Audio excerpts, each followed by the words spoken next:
Price B to the Lord Jesus. இயேசு கிறிஸ்துவினால் உங்களுக்கு சமாதானமும் சந்தோஷமும் உண்டாவதாக. கடந்த 2 நாட்களா தேவனோடு சஞ்சரித்த ஏனோக்கு குறித்தும் நோவாவை குறித்தும் வேத பகுதிகளில் நாம் தியானிச்சோம். இன்றைக்கும் தேவனோடு சஞ்சரித்தார் அப்படின்ற ஒரு வார்த்தை குறிப்பிடப்படலனாலும் தேவனோடு மிகவும் நெருக்கமாக இருந்த ஒருத்தர் தேவனால் எடுத்துக்கொள்ளப்பட்டார். அவரு குறித்த வேத பகுதிகளில் பார்க்க போகிறோம். அதற்குரிய வேத வசனம் 2 ராஜாக்கள் 2வது புஸ்தகம் 11வது வசனம், 2 Kings chapter 2 verse 11. அவர்கள் பேசிக்கொண்டு நடந்து போகையில் இதோ அக்கினி ரதமும் அக்கினி குதிரைகளும் அவர்கள் நடுவாக வந்து இருவரையும் பிரித்தது. எலியா சுழல் காற்றிலே பரலோகத்திற்கு ஏறி போனான். இந்த இடத்துல எலியா தீர்க்கதரிசி பரலோகத்திற்கு எடுத்துக்கொள்ளப்பட்டாருங்கிறது இந்த வசனங்கள் மூலமா நம்மளுக்கு தெரியுது. எலியா தீர்க்கதரிசி தேவனோடு சஞ்சரித்தார் அப்படின்னு ஒரு குறிப்பான வார்த்தை நம்மளுக்கு மென்ஷன் பண்ணப்படல. ஆனா எலியா தீர்க்கதரிசி எப்படிப்பட்டவர்னு சொல்லிட்டு நமக்கு வேத பகுதிகள் அநேகம் காண்பிக்குது. அதில் அவர் தீர்க்கதரிசிகளில் அவர் தான் பெரியவராக இருந்தாருங்கிறது நமக்கு தெரியும். தேவனுக்காக பக்தி வைராகியத்தை பற்றி பிடித்து கொண்டவர் நமக்கு தெரியும். அது மாத்திரம் இல்லை, புதிய ஏற்பாடில் கூட நமக்கு அவரை பற்றி என்ன குறிப்பாக சொல்லியிருக்காங்க. யாக்கோபு 5வது அதிகாரம் 17வது வசனம் எடுத்துட்டோம்னா, எலியா என்பவன் நம்மை போல பாடுள்ள மனுஷனாயிருந்தும் மழை பெய்யாத படிக்கு கருத்தாய் ஜெபம் பண்ணினான். அப்பொழுது 3 வருஷமும் 6 மாதமும் பூமியின் மேல் மழை பெய்யவில்லை. அப்போ அவர் பாடுள்ள ஒரு மனுஷன், அதுவும் நம்மை போல பாடுள்ள மனுஷன். நம்மளுடைய வாழ்க்கையில அநேக உபத்திரவங்களும் கடினங்களும் இருக்கு. அதே போலதான் எலியாவுடைய வாழ்க்கையிலும் இருந்திருக்கு. அப்படி இருந்தும் கருத்தாய் ஜெபம் பண்ணினவர்னு சொல்லிட்டு வேத வாக்கியம் அவரை குறித்து சாட்சி கொடுக்குது. அது மாத்திரம் இல்ல, கர்மேல் மலை மேல கர்த்தரே தேவன்னு எல்லாரையும் ஆர்ப்பரிக்க செய்த ஒரு எழுப்புதலை உண்டு பண்ண தீர்க்கதரிசியா இருக்காரு. அந்தபடி தேவனுக்காக பக்தி வைராகியம் பாராட்டி தேவனோட கூட சஞ்சரித்த ஒருத்தராக தான் அவரும் காணப்படுகிறாரு. அவருக்குள்ளேயும் நம்மளை போல பயம் இருந்தது. எசபேல் அவரை கொல்றதற்கு ஆள் அனுப்பின போது அவர் எத்தனை பயத்துடன் இருந்தாரு. கடைசியில் சூரச்செடி கடியில் போய் படுத்தும் கொண்டார் இல்லையா.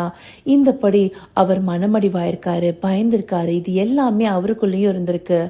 ஆனாலும் தேவன் பேர்ல இருந்த பற்று அவரை விட்டு போல. ஏன் இந்த மாதிரியான சோதனை எனக்கு நேரிடுதுன்னு சொல்லிட்டு தேவன் அவர் கேட்கல.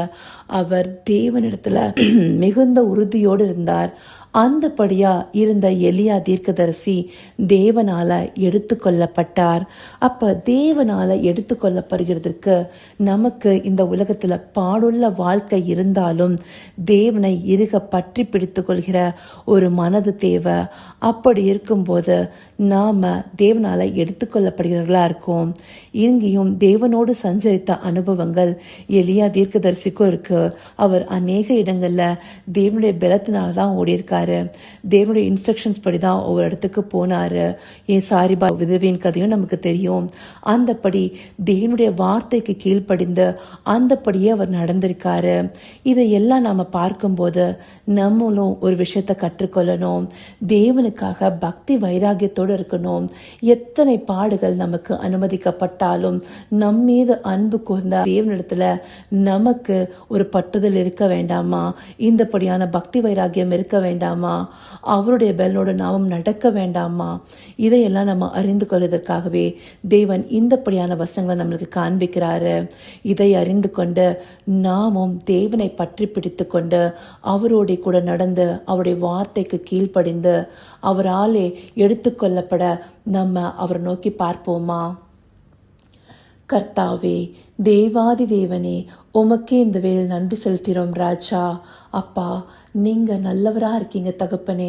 அப்பா, இந்தபடியான வார்த்தைகள் எங்களுக்கு காண்பிச்சு நாங்களும் பக்தி வைராகியத்தோடு உம்மை பற்றி பிடித்து கொண்டு உம்முடைய வார்த்தைகளுக்கு கீழ்ப்படிந்து நடந்தோமே. ஆனால் அப்பா, உம்முடைய வருகையில எங்களையும் நீங்க எடுத்துக்கொள்ள எங்களுக்கு அதுவே ஒரு வழியா இருக்குங்கிறத காண்பிக்கிறீங்களே தகப்பனே. அப்பா, உம்மோடு சஞ்சரித்த நோவாவும் ஏனோக்கும் எத்தனை அருமையான மேன்மையான வழிகளை அடைந்தார்ன்றத நீங்க எங்களுக்கு காண்பிச்சிங்க தகப்பனே. அந்தபடியாய் உம்மால் எடுத்துக்கொள்ளப்பட்டவர்களாகவும் அப்பா இந்த உலகம் நியாய தீர்ப்புக்கு ஒப்பு கொடுக்கப்பட்ட போதும் அதிலிருந்து விலக்கி பாதுகாக்கப்பட்டவர்களாகவும் இவங்க எல்லாருமே காக்கப்பட்டிருக்காங்க தகப்பனே. அந்தபடி நாங்களும் உம்மோட சஞ்சரித்து உம்முடைய வார்த்தைக்கு கீழ்ப்படிந்து நடந்து அப்பா உம்முடைய வருகையில சேர்த்து கொள்ளப்பட எங்களை தகுதிப்படுத்திக் கொள்ள எங்களுக்கு தயவு பாராட்டுங்க ராஜா. அப்படியே நீங்க எங்களை நடத்த போய் கிருபைக்காய் நன்றி. சகலவித துதி மகிமை கனம் யாவும் ஒருவருக்கே செலுத்தினோம். இயேசு கிறிஸ்துவின் மூலமாய் வேண்டிக் கொள்கிறேன் பிதாவே. ஆமென், ஆமென்.